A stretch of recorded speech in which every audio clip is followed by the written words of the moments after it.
no secret that Max Verstappen was born to be a racer.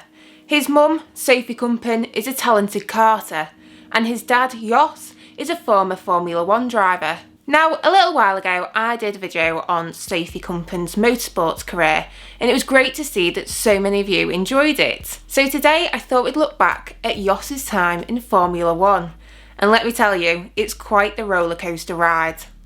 Much like his son Max, Jos was a natural when it came to motorsports. He started karting at the age of 8 and enjoyed a successful junior career. By the time he was 12, he had won the Dutch Championship, and in 1989 he had also won 2 European categories. Jos transitioned into car racing at the age of 19, and he quickly impressed those around him, winning Formula Opel Lotus in his first year.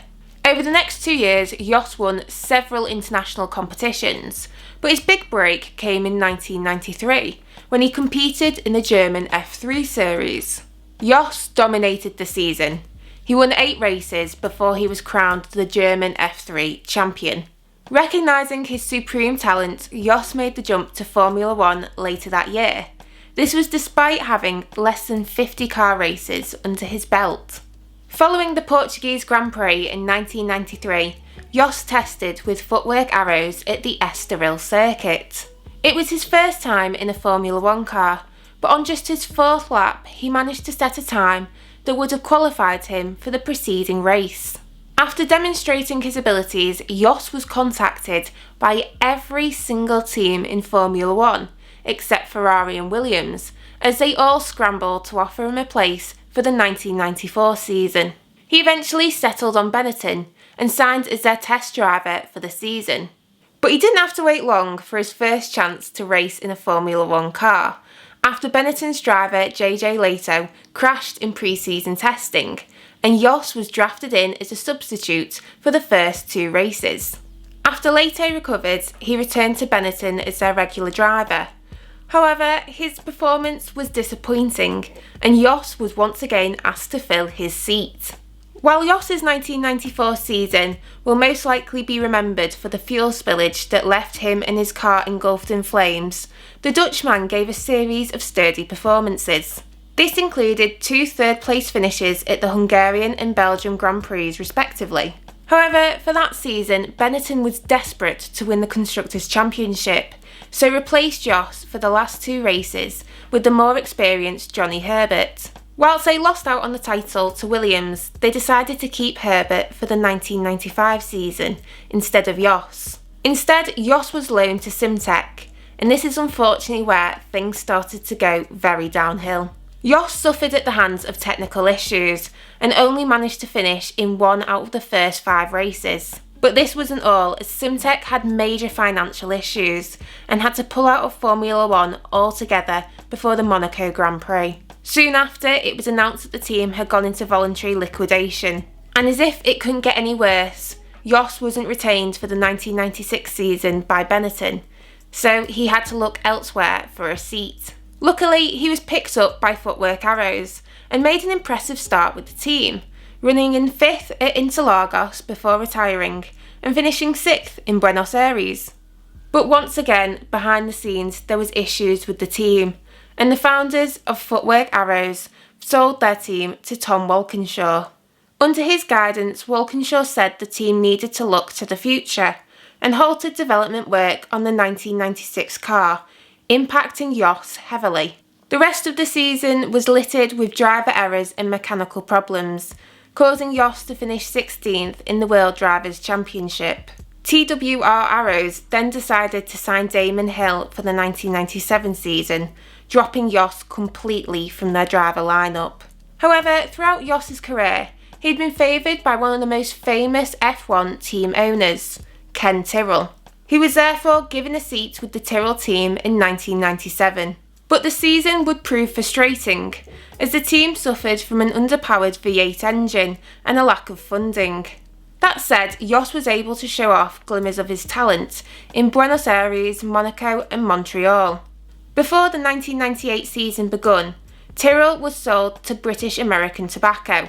Initially, they were set to race under Tyrrell's name for the 1998 season, before changing to British American Racing in 1999. It was therefore requested by Tyrrell that Verstappen stay for the 98 season. But it didn't quite work out like that, as British American Racing insisted on a pay driver, once again dropping Jos. Being out of a drive and suffering from a lack of sponsors, things didn't look great for Jos's 1998 season. However, he made his F1 comeback with Stewart midway through the season, after they dropped Jan Magnussen. But the car was uncompetitive, and Jos's performances were very average, leading Stewart to choose Johnny Herbert over Jos for the 1999 season. Sidelined once again, Jos was presented with the opportunity to test drive for Honda's Formula One project near the end of 1998. Honda had planned to join F1 in 2000, and testing with Jos in the car seemed to be going well. But during testing in Barcelona, the car's designer, Harvey Postlethwaite, suffered a fatal heart attack, and the project was subsequently discontinued. Jos got the call back to F1 in 2000, joining the Arrows team.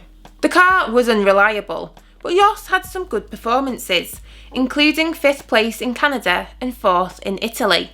He was kept on in 2001, but had a mediocre year, managing a best result of 6th in Austria. Yet Jos had re-signed with Arrows for a 3rd year. However, he was dropped at last minute to make way for driver Heinz-Harald Frentzen. After a year out of Formula One, Jos made his return in 2003 with Minardi. It was a difficult year for the now 31-year-old, as Minardi were by far the worst team on the grid. It didn't help that Jos was also outperformed by teammate and rookie Justin Wilson. Finishing the season in 22nd place in the World Drivers' Championship, Jos left Minardi at the end of the year, saying he no longer wanted to drive for a backbench team. There were rumours that Jos could join Jordan midway through the 2004 season, however, nothing came of it. Jos didn't leave racing altogether though, having success in the A1 Grand Prix and the Le Mans Series in 2008. In between those years, his son Max had also expressed an interest in motor racing, and Jos decided to fully invest in Max's career, describing it as his life project. While his coaching methods were intensive and unforgiving, they did result in Max becoming the youngest ever Formula One driver at the age of just 17. I actually found it really interesting to look back at Jos's F1 career, and it's rather different to his son Max's. It's funny because we see that Max has seemingly slotted into F1, is winning races, and is on an upward trajectory with Red Bull, whereas Jos had to deal with a lot of team politics, pay drivers, and stuff that was really out of his control. I also think that Jos's career highlighted the cutthroat and unfair nature of Formula One, especially like we've seen in the past couple of years, where talented drivers such as Nick De Vries and Callum Ilott have struggled to get a Formula One seat. Anyway, let me know your thoughts in the comments. If you've enjoyed this video, please make sure to give it a big thumbs up and subscribe for more content in the future. Until next time, bye!